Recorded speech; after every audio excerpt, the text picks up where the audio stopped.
Hi, I'd like to introduce with me today Ahmed. Elsaadi. Ahmad has Ozarke, which is a um, um, home furnishings studio here in the Houston area, but it looks like you work internationally.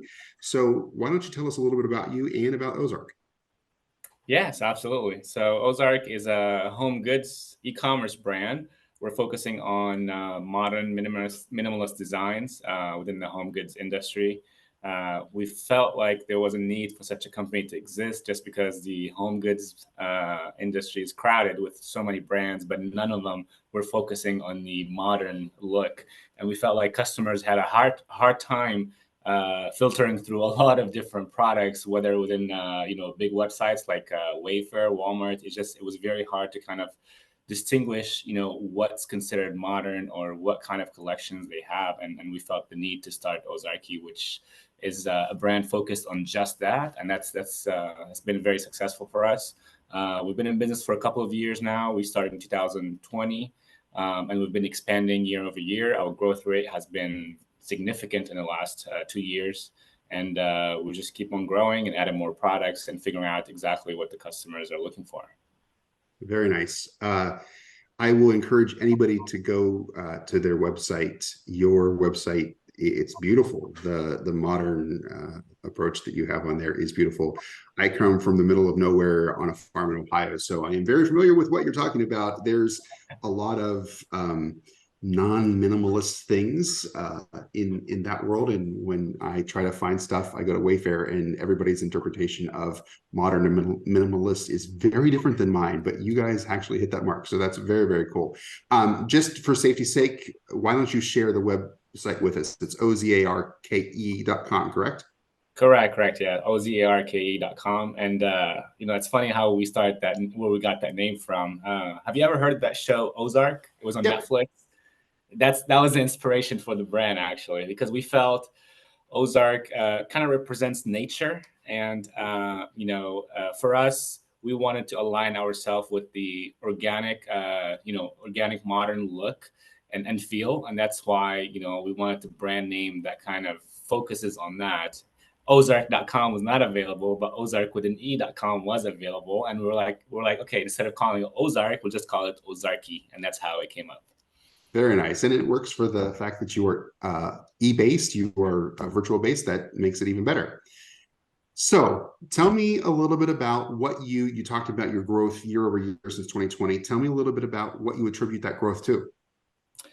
I think it's mostly a few things. Our unique designs, obviously, they speak for themselves. We focus not only on the design aspect of our products, but also functionality, as well as the look and feel of the product and the quality. So, it takes us around 6 to 8 months before we launch a new product. And that's because we are very, very picky on the manufacturers we work with, the product design. We go through at least 5, 6 rounds of samples until we get it right. And I'm involved in the design and release of new products myself. Every single product on the website has been hand curated or hand selected by myself to be sold on our website. So I think that's part of it, but also we focus a lot on customer service. All brands or all companies say our customer service is one of the best, but ours is a little bit different because it's not only that we provide a good customer service, we also include speed, meaning that we have very strict guidelines to our customer service reps to respond to customers, whether it's a chat, phone call, email, within like an hour max. Like, we want to get the information right to the customer when they're asking about it. And we live in an age right now where speed matters. Consumers nowadays are very impatient. They're very impulsive as well. So that's why kind of we implemented that to make sure that our customers' needs are met right away. Very nice. Very nice. So I think that, I think of you guys having started small and you've grown and you are a much larger organization now. But if you started small and it was really kind of you doing a lot of these things, how did you handle maintaining that high level of customer focus and customer touch and managing a business? There's only so much of you and so much time that can go around. How did that work, and how did you overcome some of those problems? Yeah, that's a very good question. So, I like to admit that early on, I've made hundreds of different mistakes when I started the company. And I'm proud of all the mistakes I made, because now they made me more knowledgeable of how to run the business better and how to make better decisions. And it really comes to finding the right people to work with, you know? So initially when I was growing, I was kind of desperate and I was just hiring people left and right. But I realized, okay, I'm hiring these individuals, but they're just not meeting the need of the company, or they're just not representing the brand the way I want to. So I ended up cleaning house a little bit and just start fresh to bring more people who have the same vision as myself and who are willing to kind of dedicate their time and effort to grow the company with us. And you know, I'm good at delegating. I'm not a micromanager, but it just requires to have the right personnel in place, and you just kind of give them ideas or share ideas across, you know, with each other, and let them run with it. And if you hire the right people around you, you know, that kind of is great help, and it helps growing any small business. Very nice. So what qualities do you look for in your employees, and what do you look for in fostering that positive, productive work environment? I think the main thing I look for is attitude. You know, I don't look for experience as much. I mean, obviously experience is important, but I think the attitude and the how you tackle problems is one of the main things I look at. And most of the interviews I've done with the people I've hired is mainly focused around asking questions about problems. How would you solve it? Not necessarily getting the right answer, but to see the approach they would take to solve certain problems. And that's how I would consider if some of these individuals will succeed at our company or not. Very cool. Shifting gears a little bit, you mentioned that you have made hundreds of mistakes, as we all have, and I think the one benefit, or one common denominator amongst all successful business owners is, do you learn from those mistakes or not? And clearly you have. If you could go back in time, any one particular word of advice or idea that you would maybe give yourself when you were starting the business or at 18 to say, hey, you're going to make this mistake at some point in time. Don't. Let me just save you that here and now. So I'll actually encourage mistakes more, you know, especially early on, because early on you can afford to make those kind of mistakes without having a big impact financially or reputation wise.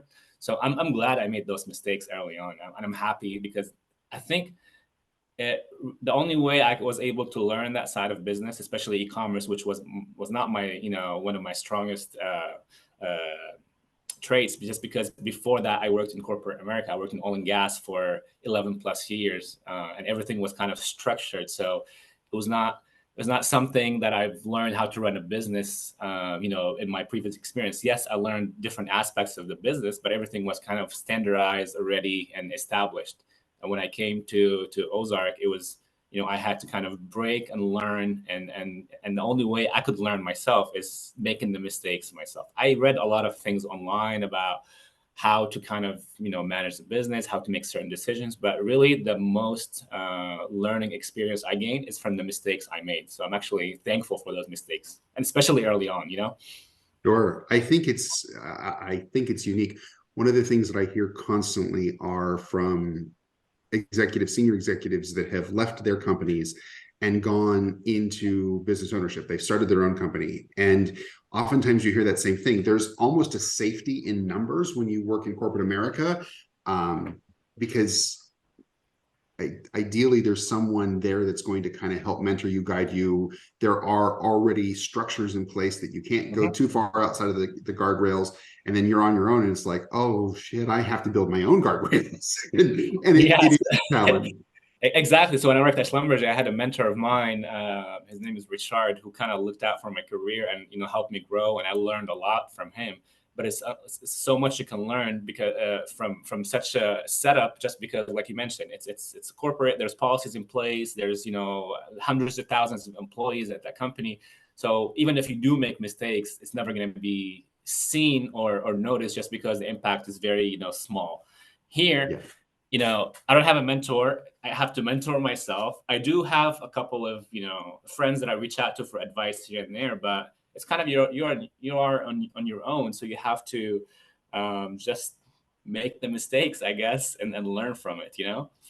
Very cool. No, I applaud you for that, because you're right. In a large company, somebody has already made that mistake years ago, and you have a policy around it. Now you don't. So that's absolutely true. One of the things that you mentioned is that you read a lot of stuff online. You kind of educated yourself as you went into this process. Has there been a specific influential book, podcast, YouTube video producer, anything like that that you kind of go back to or think this was great? I would really strongly recommend this for anybody, everybody in the business ownership perspective. Actually, one of the best videos that I've learned, actually, believe it or not, even though most of my business is not on Amazon, I've learned a lot from Amazon themselves. The material they have available online, Amazon University, the videos, I went through the whole library in a couple of weeks, just watching video after video just to figure out, how to do it. There's a lot of small agencies out there that can help you start a business, especially in e-commerce, but I wanted to kind of do it myself. I wanted to learn the ins and outs of the business. And I found that, who's the best in e-commerce today? It's Amazon, really. They're number one. And if I want to open up an e-commerce business, I kind of wanted to operate the same way as Amazon. Maybe we're not there today, but in the future, that's who I strive to look up to is the, what Jeff Bezos has done with Amazon is kind of what I want to do with Ozarke on the fulfillment, customer service, and the speed, they offer. So I love that. And that's why I've used their videos to kind of learn from them to see what they have done and try to mimic that at Ozarke. Very cool. And with your existing growth, continued growth, where do you see yourself in 5 years?